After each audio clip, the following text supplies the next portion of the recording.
There is a moment in every soul's journey where life asks, what will you choose? Not what others chooses for you, but what your heart decides after all illusions is stripped away. Today's teaching is about that sacred moment, what Harold calls the right of choice. And this isn't just about life or death, it's about freedom, karma, forgiveness, and what power you hold as soul. And if you stay with me, you will see how these truths can change everything about you for the better.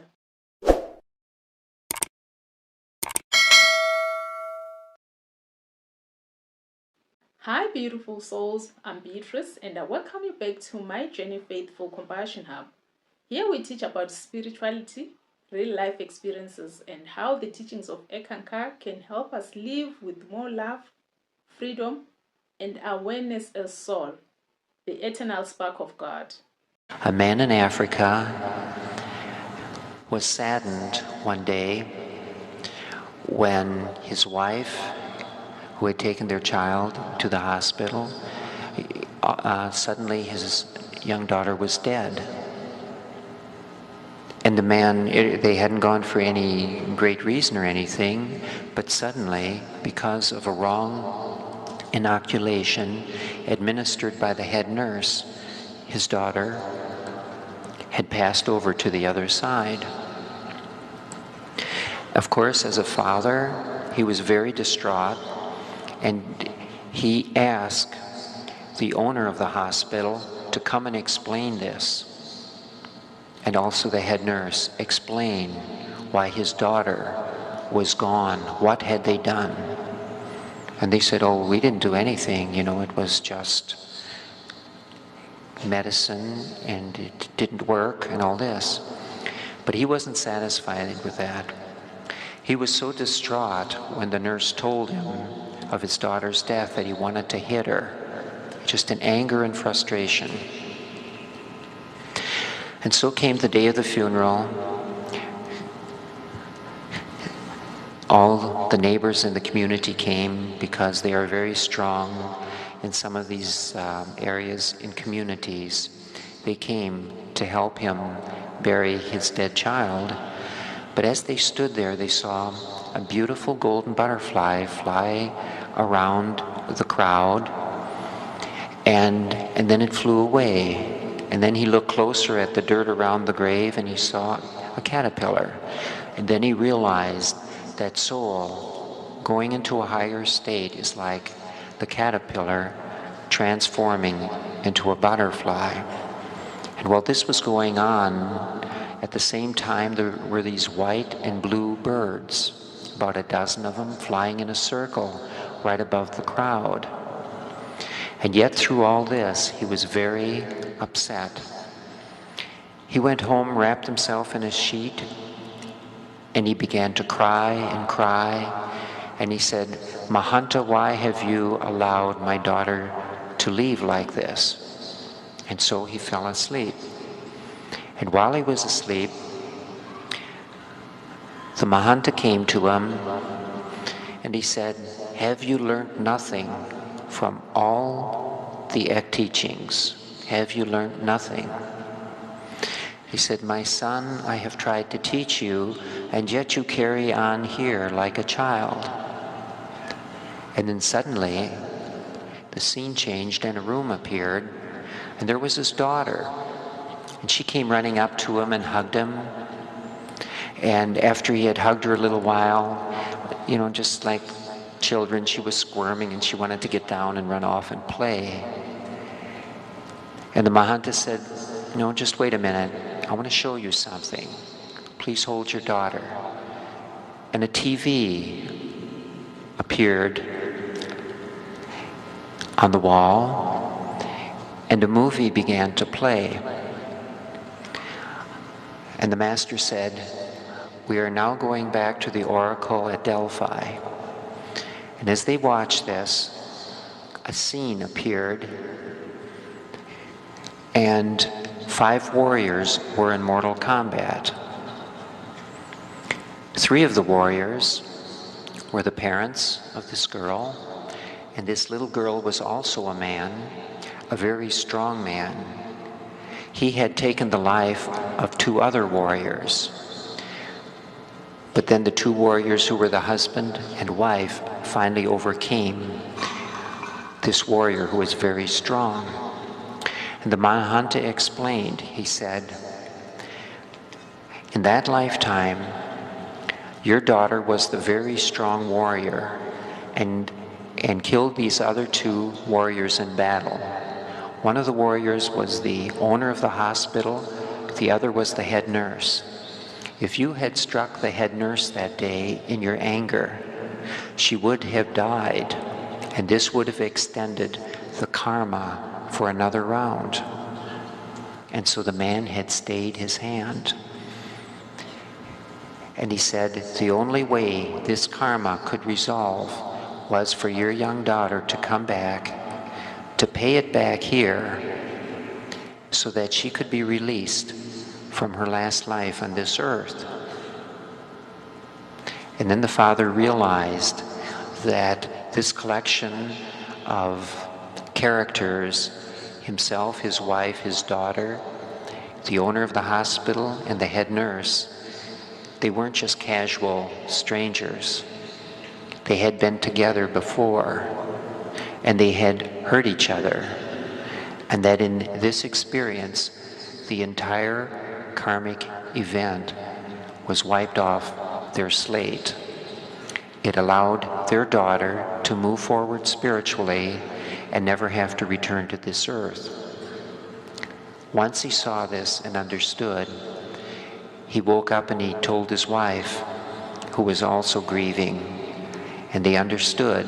And then, of course, there were the normal grieving sessions that come, but then he could understand why this apparent injustice had to occur to his daughter. He realized it wasn't injustice at all, but perfect justice. And his daughter was so full of light and happiness, the master said, this is how you knew her now, and that's why she has appeared to you in this form.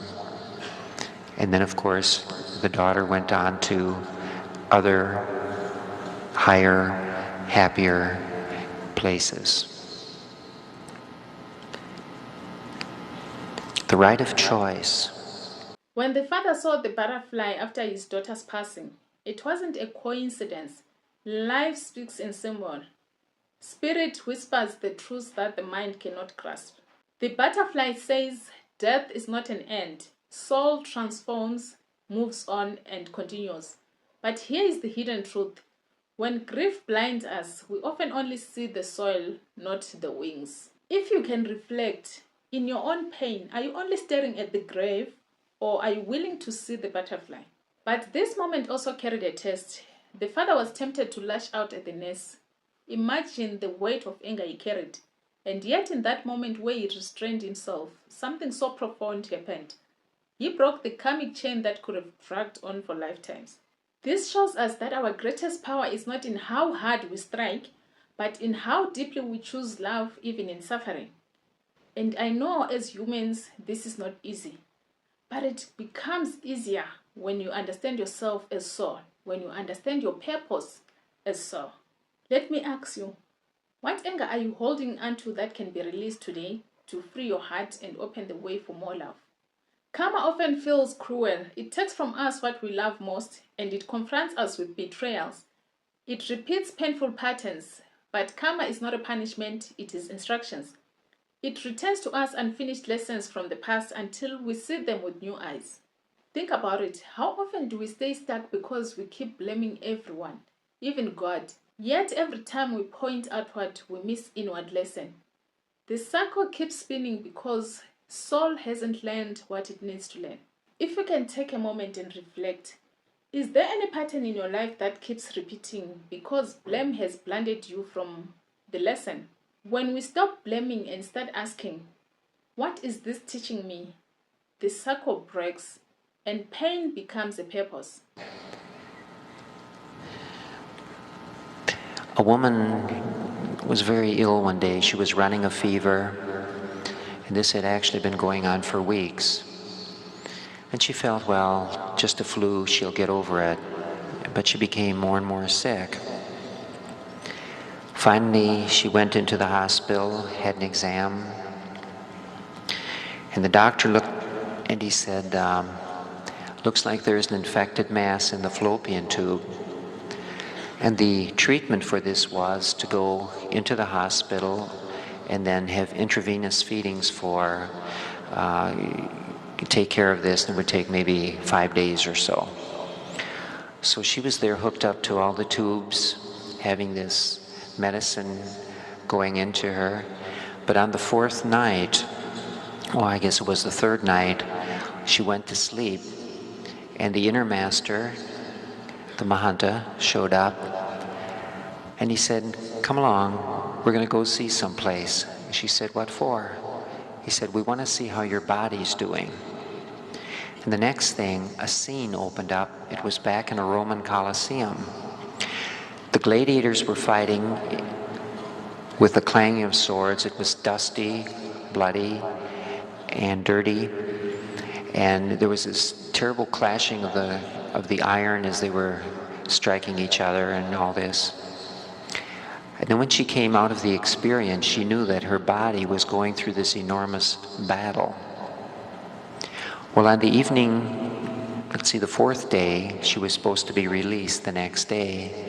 Her doctor said, "Your fever's not down. I can't let you go home if your fever's this high." And so he said, "We'll just have to keep you a little longer." Well, he went on vacation in here, and there were others to take care of her, because he just said, "We're going to just have to keep you on the treatment a little bit longer." And so one night, there was a meeting. She found herself in a higher state of consciousness, again in the soul body. This was soul travel. Her body is very sick in the hospital, but she finds herself at a meeting with the Ek Masters, and they're discussing her fate. They said to her, your body's very sick, and now we're going to look over what your spiritual duties can be in the other worlds. And she said, "Okay," and they're all discussing it around the table.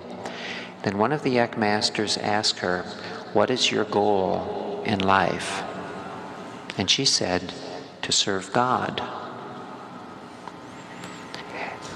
And then he said, "Well, this body, you're ready to drop this body, and you can go on into the other planes." But she said, "I have a daughter who is still in her early 20s, and the woman said, I would have a hard time watching the grief of my daughter because she wouldn't understand why I didn't come through this. So for that reason, I would like to go back." And the Ek Master said to her, "All right, you have earned the right of choice." Because you see, she had developed herself spiritually through the teachings of Ek. She had put herself in tune with divine spirit, with the light and sound of God. So that at this point, she was becoming a co-worker with the Mahanta, and then later a co-worker with God. She had earned the right of choice.